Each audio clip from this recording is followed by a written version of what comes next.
wata janaza, to liman ke ɓata ta ya gyara.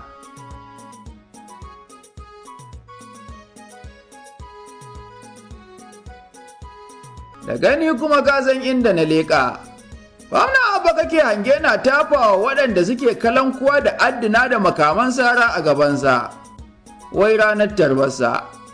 Tarbar da aka yi baje kolin makamai da ta kubba duk a gabansa. Mummunar ta'adar da mu da su gwamna Abban lokacin da yake neman bashi wulayen mulki. Muka yi ta la'anta. Yau sai aka wayi gari wannan mummunar ta'adar yawo da makamai rarale na siyasar da su gwamna Abba a baya suke ta la'anta. Yau su ne ma ke tafawa kamata. Tun sadda kuma muka tadda an amfani da 'yan sara suka a gaban gwamna Abba a rantar bassan, amma ya kasa hanawa sai ma ya ta yi musu caffa. Muka tunawa Malam Abban cewa ya saba da abin da a baya yake ta la'anta, wato dai ya saba da faɗarsa. Guda cikin alamomin munafiki da ma'aiki ya yi wa'azi a hadisi. Muka ja hankalin gwamnan cewa kafa ya manta shi model ne yanzu cikin al'umma da yake da waɗanda za su dinga kwaikwayonsa a aiki zance har in ta yi nisa a shigarsa. Ilai kuwa sai ga AA Zaura ana zarginsa da amfani da irin waɗancan dai 'yan banga masu adduna da wuƙaƙe gun taronsa. Kamar dai yadda ya tadda gwamna Abba yana yawo da irin sa a ran tarbarsa. 'Yan bangar AA Zauren da ake zargi da farma 'yan kasuwa tsaka da neman abincinsu suka kwashe wayoyin jarin nasu suka yi saransu, kamar yadda su 'yan kasuwar wayoyin hannun da aka aukawa suka gaya wa kafar Radu'an Muhasa da ma wasu kafafen da suka tantauna da su jim kaɗan da wancan farmaki. A nan nake ga tebur ɗina wannan abin ya faru da mu, wallahi 'yan daba ne bayan AA Zaure ya zo. Sun zo sun wuce suka dawo, bayan sun dawo suka zo suka hau kanmu da wayoyin mu gaba daya, gurin yana kullama, muna ma gurin sun babbasa gurin sun kwashe mana wayoyi. Kowanne tebur wani kaya ma abu na miliyan 2, wani abu na miliyan 3. Wallahi ga duba nan ba wuka ce aka zara mu ta fita ta nan gurin, ga kuma rauni nan a hannuna, nan ma rauni ne a gan shi da abin. A takaice dai an ɗauka mu za su kai 40.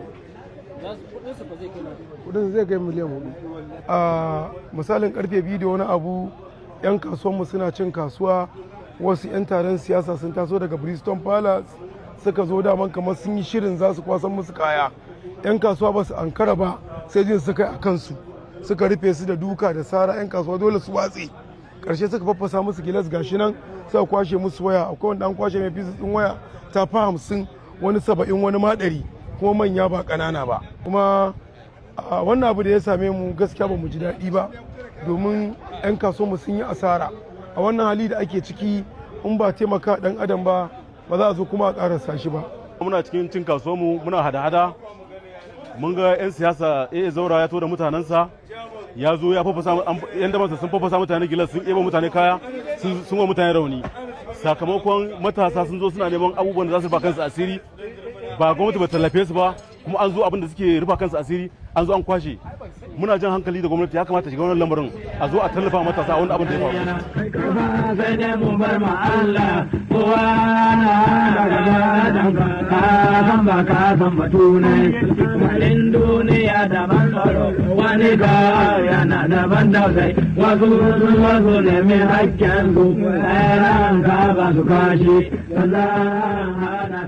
To gwamna Abba, kaga abin da muke wa'azin shi gare ka, kaga abin da yake nema ya fi ƙarfin 'yan doka a garinka. Dubi rashin kumya don Allah, wai har mai laifi ne ke komowa 'yan sanda don nuna bara'a, wai don nuna a bar shi ya ida tsiyar da ya fara.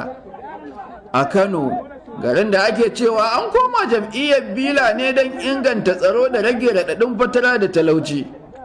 Muna kira da babban murya ga hukumomin bincike da jami'an tsaro da lalle wajibi ne ba alfarma ba ce a gare su binciki wannan farmaki don gane da gasken AA Zaure ne ya tara 'yan ta'addan da suka farwa 'yan kasuwar wayar da al'ummar da suke neman na halali? Binciken kwa ba zai wani ba da wuya ba, tun da gashi an ce wai ya fara tattara su ne a otal ɗin hanshakai na Bristol. Kan su fito da sunan za su raka shi ya je shagon jam'iyya. Rundunar 'yan sanda kuna da jami'ai akalla wajen 20 a wancan otal da suke musu aiki. A je a binciki shin samfuran waɗancan matasan sun je otal ɗin ranar kuma gunwa suka ce sun leƙa.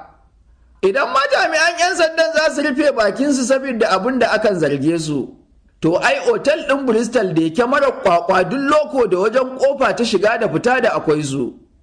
Don haka muna kira ga hukumomi da ma kamfanin otal ɗin da su fito da faifan bidiyon wannan ranar baina al'umma. Don a ga shinkalar waɗancan matasa sun je otal ɗin gun AA Zaura? In kuma ta tabbata AA Zaura ya tara matasan bangai, to ba wata dole a soke yi cikin masu neman takara ta siyasa ko ma wacce ce manufarsa. In kawo a hukumance ba a ɗau matakin ladabtarwa ba ga AA Zaura muddin an kama hannun shi a tara matasan bangai, to sai al'umma su kada shi a koma me ya fito nema a gabansu. In kawo aka bincike na tsakaninmu da Allah ba hannun AA Zaura a tara matasan bangai, to ya zama wajibi hukuma ta fito ta wanke shi idan al'umma, amma sai ta tabbata tabbas babu hannunsa. Zamani ne kuma ake ciki na keke da ba wani wanda yake ɓoye shaidar da ake da bukata. Su dai 'yan kasuwar da abin da ya shafa kaji abin da suke yi kirarin cewar AA Zaura ya tara waɗanda suka yi musu bangai. Ba kuma mai bashi, ku duba abin da aka yi masa, ka duba wannan wuka ce aka burmata, ba dan Allah ya kiyaye ba, da ko da ba mai cikinsa ko private part ɗin shi kaga wanda kuma sai dai inna lillahi wa inna ilaihi raji'un.